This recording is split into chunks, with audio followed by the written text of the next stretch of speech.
This is Dan Abbott. This video is being made. I'm making it to show you how to get started on creating a dimension style in DraftSight. So this is the second video based on this particular drawing. The first one had to do with the layout. So now that we've got this thing laid out, we need to add several things, including center marks. Before doing that, though, what we need to do is create a dimension style. There's a handout that gives you some guidelines on how to create those dimension styles. Handout's available on Blackboard. If you go to the our course material on Blackboard under Unit Assignments, we're in Unit 4 now, doing dimensioning and plotting. If you open up the unit assignment on dimensioning and plotting, there are several different handouts, and one of them is the dimension style PDF, and it goes through and it shows you the kinds of changes that should be made to create a dimension style. I'm going to show you where to go to do that and how to set it up, and then show you briefly how to add some dimensions in this video. So we'll go back to DraftSight, and the first thing we need to do is to type the letter D, which brings up the Dimensions Style dialog box. And the Dimension Style dialog box is actually just the Drafting Styles box, and it's got several different categories, the one of which is dimensions. If we go in here, the current style for putting dimensions is called Standard. There are a few other that I brought in already: mechanical inch diameter, and mechanical inch radius. What I'm going to do, though, is start with mechanical, create a new style, and I'll call this new style DS for DraftSight mechanical underscore inch. I'll base it on standard. We'll start by applying it to all dimensions and then limit it later on. So now at this point I've created the new style, and what I need to do at this point is to go and make some changes to this style. So if I go down, you start one at a time. If you go to angular dimensions, under angular dimension settings, you've got a precision set to 0. Normally for mechanical parts, an angular precision would be set to 1/10 of a degree, so we'll go ahead and change that. There's an arc length symbol. Normally in technical graphics, the arc length symbol goes above a dimension, so I'll change that as well. Under arrows, we've got start arrows are closed filled, end arrows are closed filled, leaders are closed filled, all of which is perfectly appropriate. But arrow sizes should be a little smaller than the default size in DraftSight. And by the way, they're the same as the default sizes in AutoCAD. So I'll change that size to 0.12. Dual dimensioning would allow us to have two dimensions, one metric, 1 inch, in the same print. That is normally not allowed on prints, and in fact discouraged, so we're not going to do anything with that. Under fit, geometry, when space is limited, how do you want DraftSight to deal with the dimensions? Normally you want the arrows to come outside the dimension before you want the text to, so we're going to change that to arrows. Close that one up. Now we get on to the dimension text. The dimension text is not in the default position. Where do you want it? We're going to leave it next to the dimension line for right now. And, oh, I'm back, sorry. Under dimension, I'm going to leave it there for right now. Under the dimension scale, we have a scale factor of 1, which means right now when you place dimensions, they'll come in full size. That would work fine if we were doing drawings of parts that could be plotted at a 1-to-1 scale, but some of them will be plotted at a different scale. So we're going to select scale dimensions according to sheet. So once we set up a sheet with a scale, the dimensions which we're placing in model space with the geometry will automatically scale to the viewport scale in the sheet of paper. Additional options, dimension lines between extensions and specified text, we're going to leave alone for the parent style. And what I mean by that is we're going to come back and make a style for radial dimensions, and we're going to do something differently with that. Under linear dimensions, we go down to format. The precision, the decimal will be correct. The precision in this case is set a little too high. We're going to drop it to 2 for this particular drawing. I'm not going to do any rounding. Scale factor is going to stay the same, and we'll hide leading zeros because we are dealing with inches, and in the inch system, any dimension smaller than 1 should have the leading 0 turned off. We go into linear dimensions. Under linear dimensions, a precision has already been set. Oh, actually, sorry, we already did linear dimensions. So we go into lines now. Under dimension line settings, the offset should be changed to 1/4 of an inch. Under extension line settings, the extension beyond dimension lines should be set to about 1/16 of an inch. And I'm saying about. 1/16 of an inch is actually 0.0625, but 0.06 is close enough. Don't select fixed length or any of these other things. Now under radial dimension, if everything was working the way it was supposed to, I would set this for as center line. And I'm going to go ahead and do that for right now because I'm hoping that DraftSight will fix a little glitch in the software that prevents this from working properly. In AutoCAD, doing this would allow you to place a center mark independent of a dimension. DraftSight appears to let you do that, but it doesn't actually create the center line correctly. I think that will be fixed in a future release. So I'm going to change this size to 0.06 and as center line in case it gets fixed someday. The radius jog, we'll leave it just the way it is. Under text, we need to change a couple things about the text settings. One is we don't want to use the standard text. I want Roman S, which is a text style I've already created. The height, 0.12. This is the height for dimensions now. I'll go over to the text style dialog box, and in the text style dialog box you'll see that Roman S is here. Roman S has a height of 0 as a text style.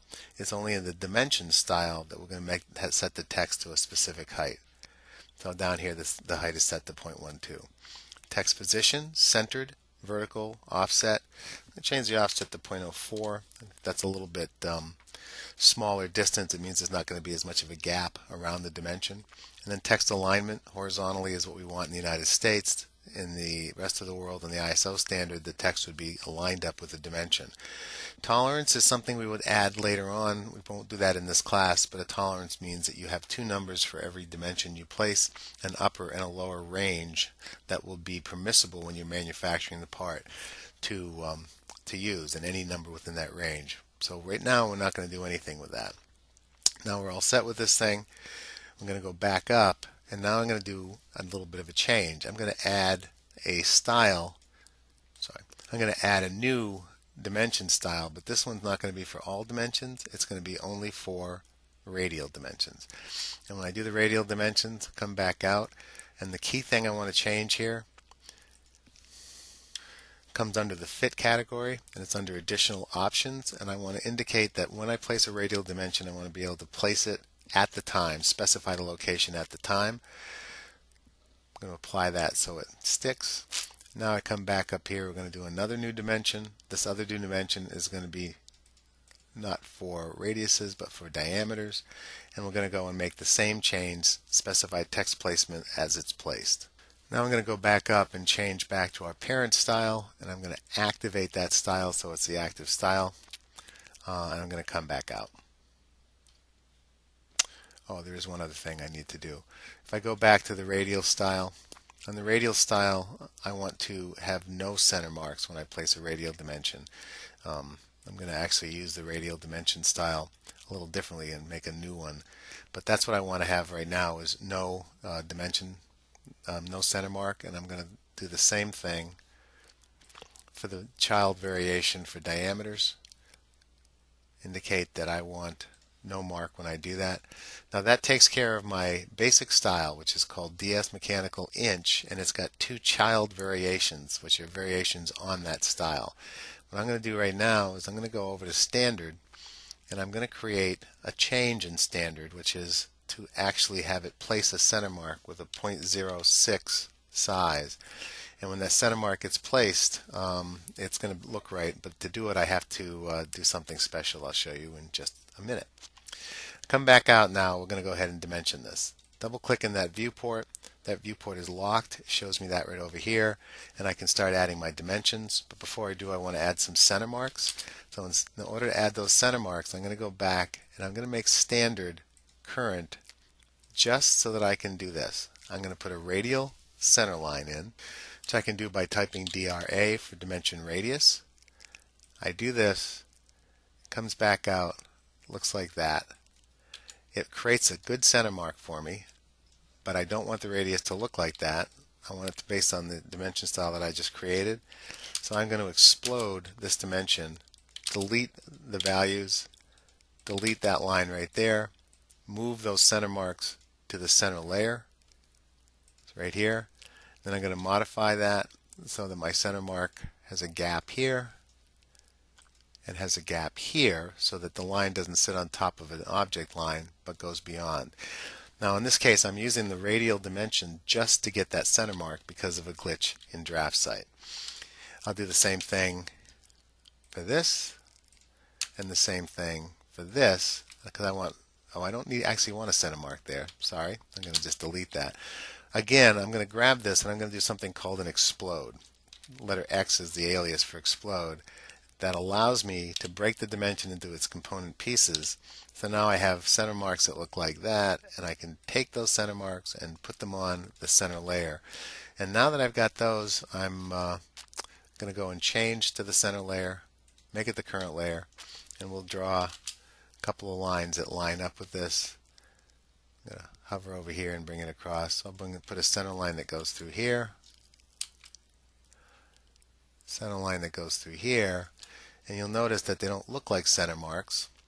If I pick one and come over here to the side, it's supposed to have a center line type, but the scale is set so large that it doesn't break down. So I'm going to change the scale from 1, which is what it is over there, to 0.3. That looks a little better. I'm going to change it again, go with 0.4, so that now I've got a center line that does break down. I can move it so that it comes down toward the center a little more. Come over to the one on the right hand side. I'm going to make the same change to that one. So I'm going to pick this line, change its line type scale from 1 to 0.4, and I'm going to shorten that up a little bit, go back in, grab the center and move that out as well. So now I've got my center lines in place. Now let's put some dimensions in. I'm going to go back to my dimension style, and I'm going to set the style that I just created current by picking active. So now I want a radial dimension. I'm going to put it right here. What I want to do is put it right up in between like that. Except I don't like it sticking up there, so I need to make a change. And I think I must have, let's go back in. We're going to go back into our dimension style. So this is the nice thing about a dimension style. I don't like the way that looks. I go back to text, text position. Horizontal is centered. Oh, vertical is set to JIS. That's the Japan standard. I don't want that. I want it to be centered here as well. I just overlooked that when I was creating it. But here's a nice thing. We apply that now. It's still based on that same style. We come back out. If I put that dimension in there again, so now that I've made that change, I'm going to go ahead and put the radial dimension in there again, and it should go right here like that. So as long as we're doing radial dimensions, let's grab one here, DRA for radial dimension. And of course, by the way, if you'd like to put dimensions using a toolbar, you can go to the toolbars, and under the toolbars, you can get a list of toolbars that you can turn on. Dimensioning is one of them. Pick OK. Now we've got a dimension toolbar, and the dimension toolbar showed up here, but it has all the dimension commands on it. And you might want to turn that on so you can go directly to diameters, radiuses, etc. So regenerate that. So now we got a radius of 0.5 here. I'll go up here and say let's put a diameter on this one. I'm going to bring it out here. All the dimensions should be spaced so that there's at least 3/8 of an inch away from the part. So when I do the next dimension, what I'm going to do is what's called a linear dimension. I'm going to go from here to the end of that crosshair, and I'm going to say let's take this thing and go straight down 0.375. It's a little bit too precise for what I'm doing, but that makes a space of 3/8 of an inch. And now what I'm going to do is to go over to what is set up right here. It's called baseline dimension. By doing that, all I have to do now is to pick that point, and I have a baseline dimension placed here.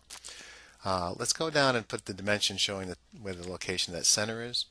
I'm going to delete that extension line and say put a dimension that goes from here to here.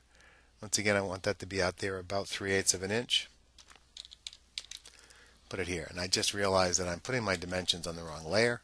You'll do that too sometimes. So what I'm going to do now is to grab those layers, grab those dimensions, and then go to the layer command. And under the layer command, I'm going to place them on the dimension layer. So they look like that. A couple more dimensions, we'll go ahead and put them on, and then this will be fully dimensioned. So put another linear dimension. I'm going to go from that corner to this corner. Move the dimension off. Let's change the layer. Put the dimension layer as our current layer. So now we'll go to a linear dimension. This point to this point. We'll move it off approximately 3/8 of an inch, so it looks like that. We'll go over to the baseline dimension, grab that corner, linear dimension from here to here, take that and drag it over half an inch, baseline dimension up to there, and there's the fully dimensioned part. There is a center line missing right there. You can put that in. I'm going to stop this because it's 15 minutes, and then you can go from here. And the other two drawings are going to be dimensioned in a way that is similar.